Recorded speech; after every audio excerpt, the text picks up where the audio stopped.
Good morning. I'm back in the greenhouse. Happy days. Lovely. What more could I ask for? Right. Okay,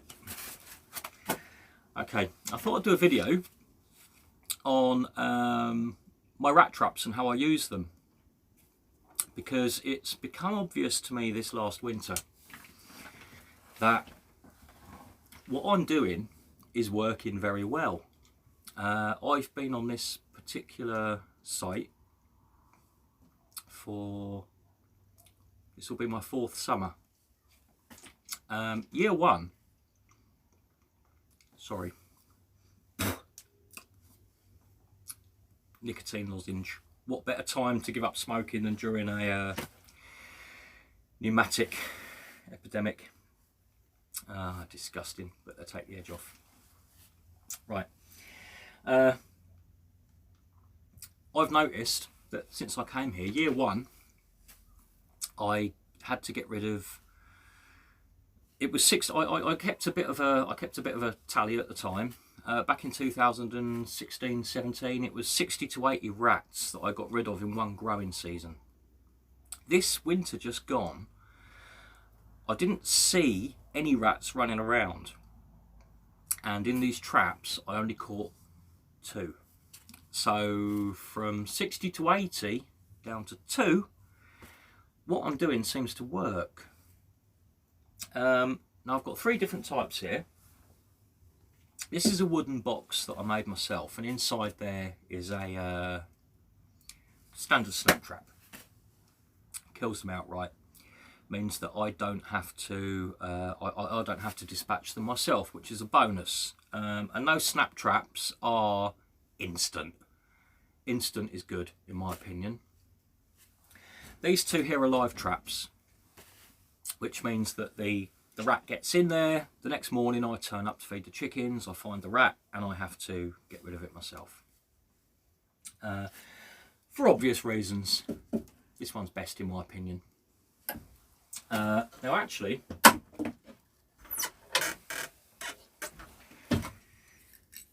and this is another good sign, that's not a rat trap, that's a mouse trap. Mice won't be around if you've got rats. They don't like it. They bugger off. So the fact that this year I've been catching mice rather than rats means, again, the fact that I've not seen any rats and the fact that the mice have moved in is good news. I'm doing something right for once.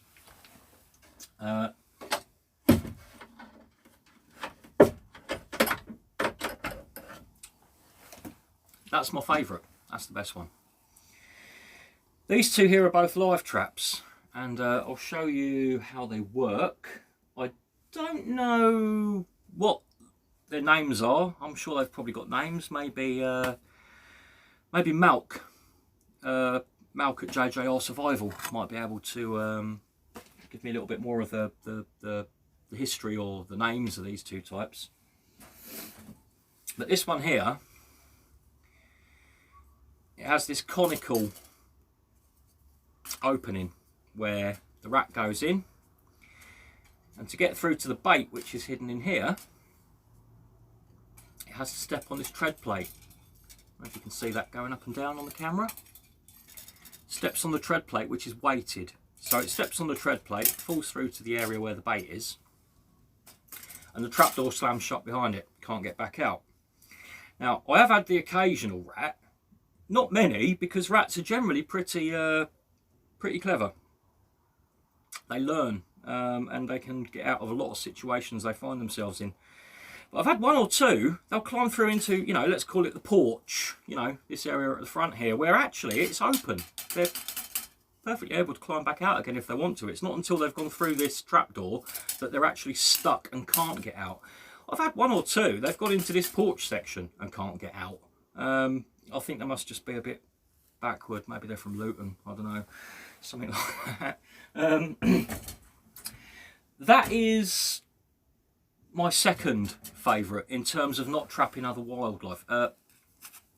This, by the way, is a Koodman MT5. That's my allotment knife these days. bushcrafty type knife, and for a budget knife it was about 70 quid, something like that. It's pretty good. This is one nice big chunk of steel from the blade all the way through to the tang. Lovely finished micarta. You can't see much there. Lovely handles, scales, really nice knife. They'll climb through into that, and it doesn't, I've never caught anything other than a rat in this particular one. Birds, foxes, cats, badgers, they can't get in there. That's all fine.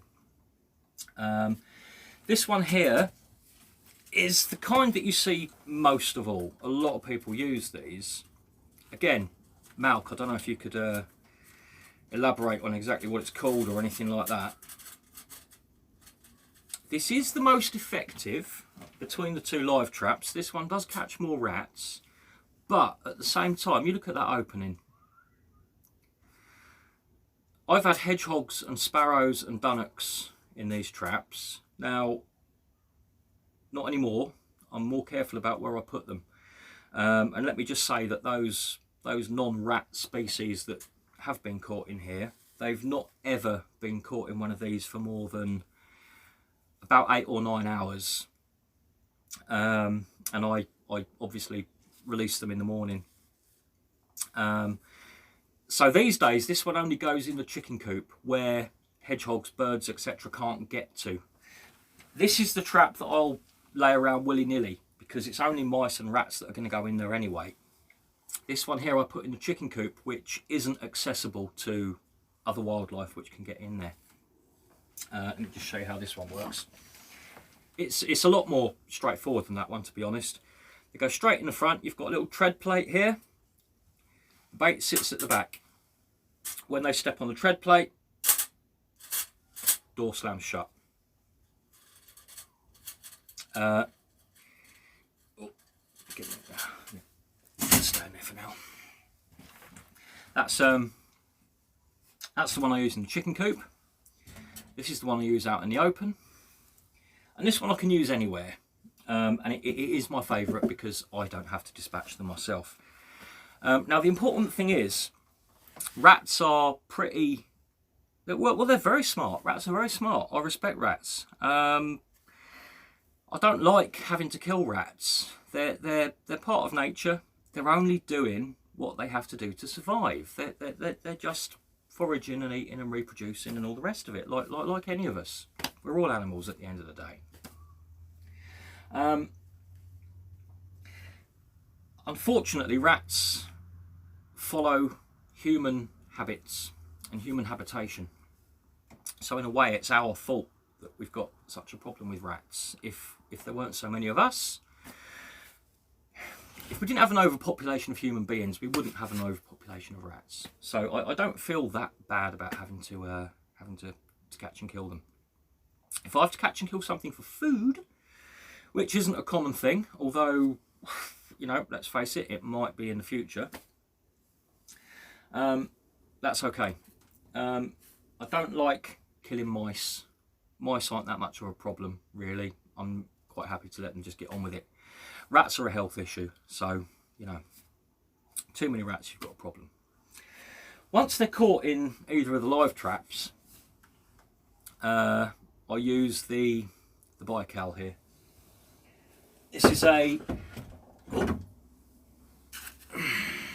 it's an old USSR Soviet, probably 50-year-old, something in that region, air rifle. It's a little 177, and I'd say it's probably a junior rifle. It's not full size. It's very straightforward. No sight. Well, no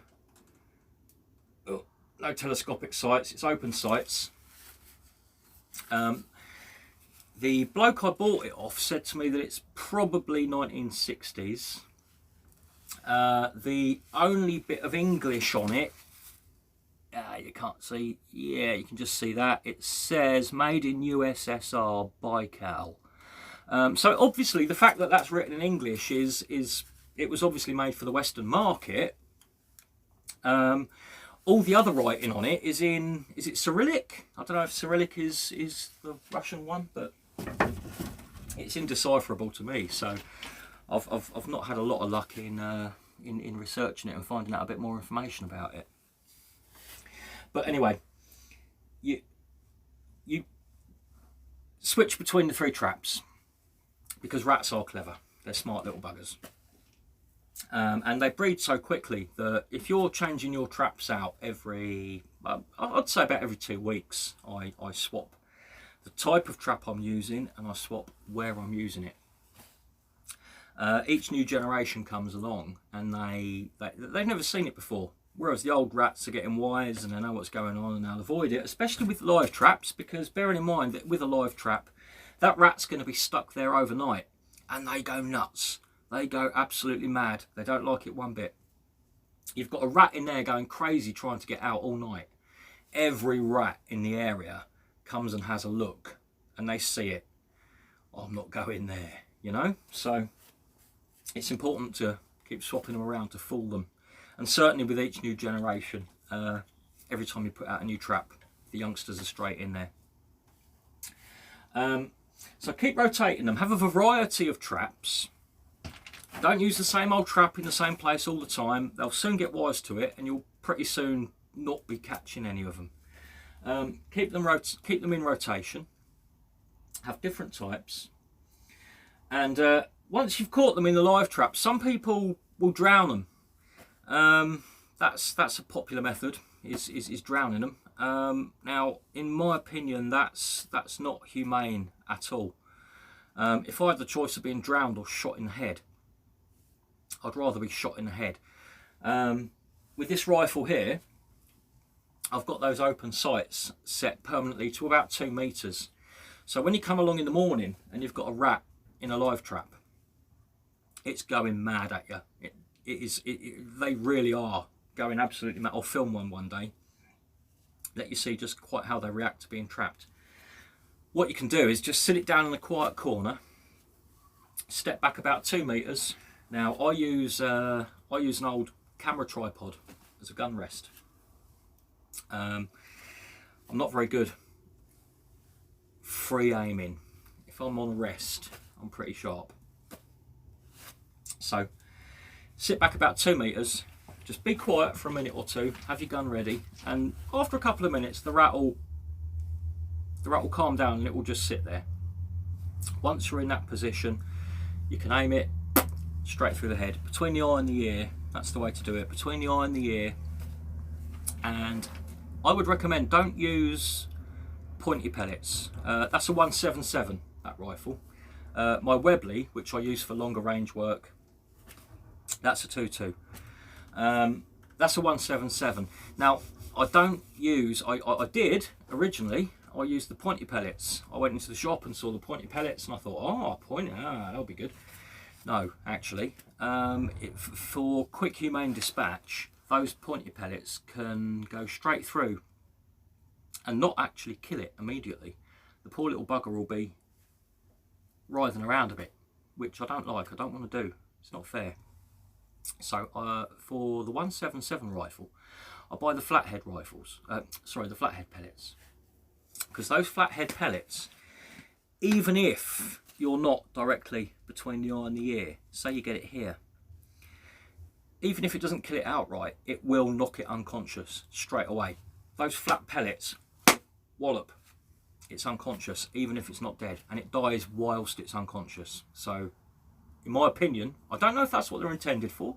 Again, maybe somebody could inform me on that. I don't know if that's their actual intended purpose, but I've found through experience that those flat-headed pellets will knock out a rat, and even if it doesn't die immediately, it dies while it's unconscious. That's the way to do it, in my opinion. So I've found that works really well. I don't struggle ethically with what I do there. I think I'm doing the best thing for humanely getting rid of them. And the fact that I've gone from 60 to 80 rats to 2, I'm doing something right for once, aren't I? Yeah. I'm happy with that. That's a a proven, in my opinion, over the last 3 years, that is a proven way of getting rid of rats in the best way possible. Yeah, lovely. Have a nice day. Sun's out. Enjoy it. Stay away from other people.